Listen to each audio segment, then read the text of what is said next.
São 7h16, atenção, olha, o BG Manhã registra uma situação bem preocupante. Estudo mostra que houve aumento da gravidade da seca no Alto Sertão e também no agreste do estado. Esse cenário, ele é o reflexo da ocorrência de chuva abaixo da normalidade durante o mês de dezembro. Vamos aqui também no estúdio ampliar esse tema. Por enquanto, balança aí.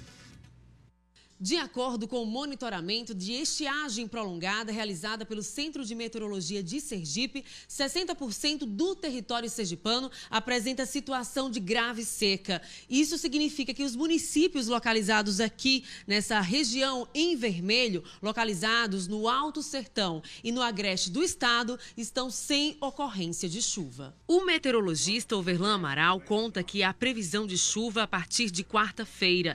A chuva deve atingir nos próximos dias os municípios que sofrem os impactos da estiagem. A partir agora de fevereiro até abril, não existe uma possibilidade de as chuvas se elevarem acima da média. Entendendo, por exemplo, na região do Alto Sertão, a média de fevereiro é de 30 milímetros, mas nós estamos prevendo chuva de 150 a 200 milímetros, inclusive na região do Alto Sertão, com maior índice. Há uma possibilidade da redução da seca.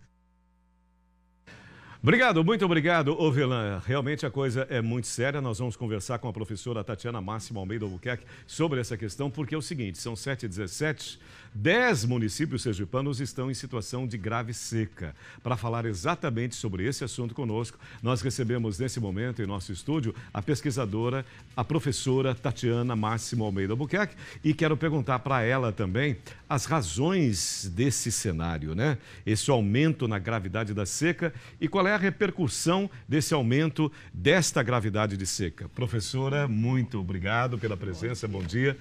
Tudo bem com você? Tudo bem. A que conclusão se chega? Nós temos inclusive mapa, né? Você está aí com um mapa muito interessante mostrando esse cenário. Nos faz um resumo dessa situação, por favor, professora. A questão da seca grave, né?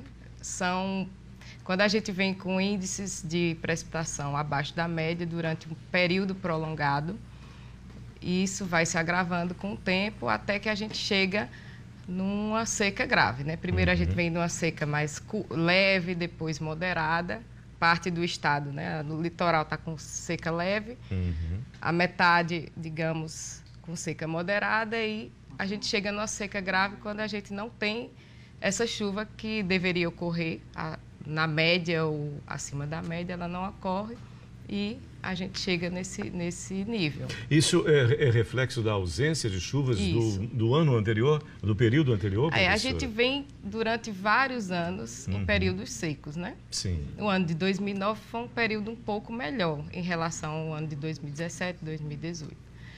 A gente sabe que nos meses de novembro, dezembro e janeiro são meses onde a gente tem baixos índices pluviométricos e tem maior evapotranspiração. Qual é o nome? Evapotranspiração. Seria a evaporação da água, do solo, das plantas.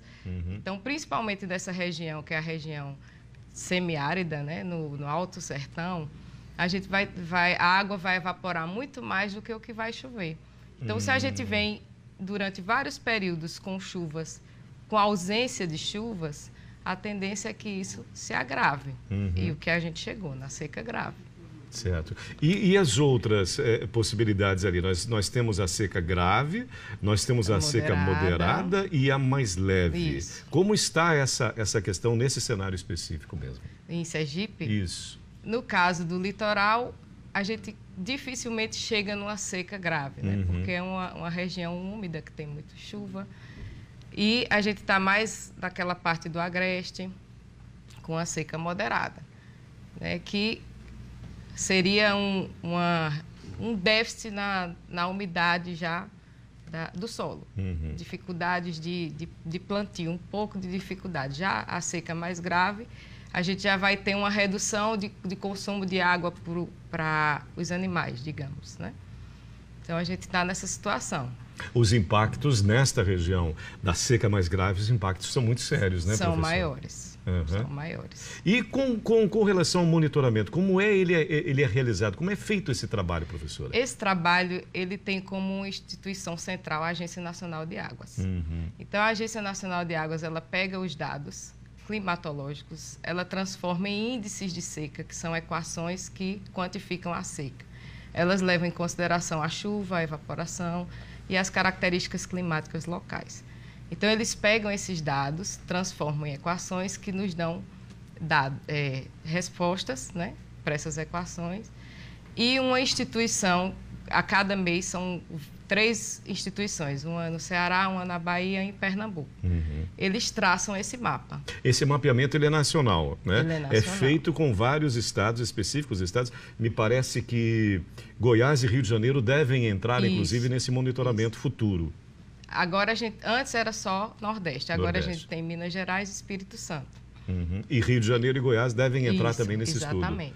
E é inspirado, inclusive, no modelo americano e mexicano, né? Exatamente, no dos Estados Unidos. E a contribuição com relação a esse monitoramento, para quem, digamos assim, é feito todo esse estudo, perfeito, muito bem, é divulgado. E para quem especificamente ele é transmitido?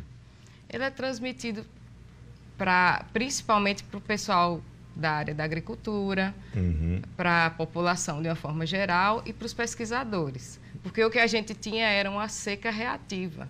Até então, né? A gente não tinha um planejamento. E o monitoramento, ele faz parte de um planejamento, para futuramente a gente ter um alerta precoce, né? A gente tem planos de seca. Então, é um passo muito bom para o Brasil.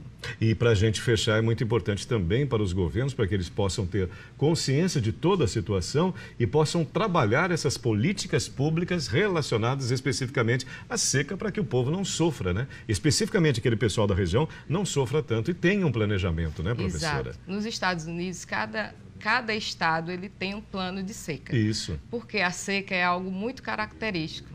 Você não pode dizer que a seca em Sergipe é igual à seca em Pernambuco. Porque o que é que vai influenciar? Além das questões climáticas, tem toda a questão da disponibilidade hídrica, construção de reservatórios, né? A própria população, conhecimento, a conscientização de não jogar lixo nos rios, né? O próprio poder público em pegar esses esgotos que a gente gera e tratar esses esgotos para manter os nossos rios vivos. Então, isso tudo vai influenciar numa gravidade ou não da seca. E a professora citou os Estados Unidos. São um belíssimo exemplo. Os Estados Unidos são mestres nessa questão, ou seja, eles planejam e está tudo programado para que eles possam receber a seca. A gente tem que imitar o que é bem feito, né? Exato. Professora, muito obrigado pela sua participação. Um ótimo dia e muito obrigado. Agradeço. Obrigado, professora. São 7h24.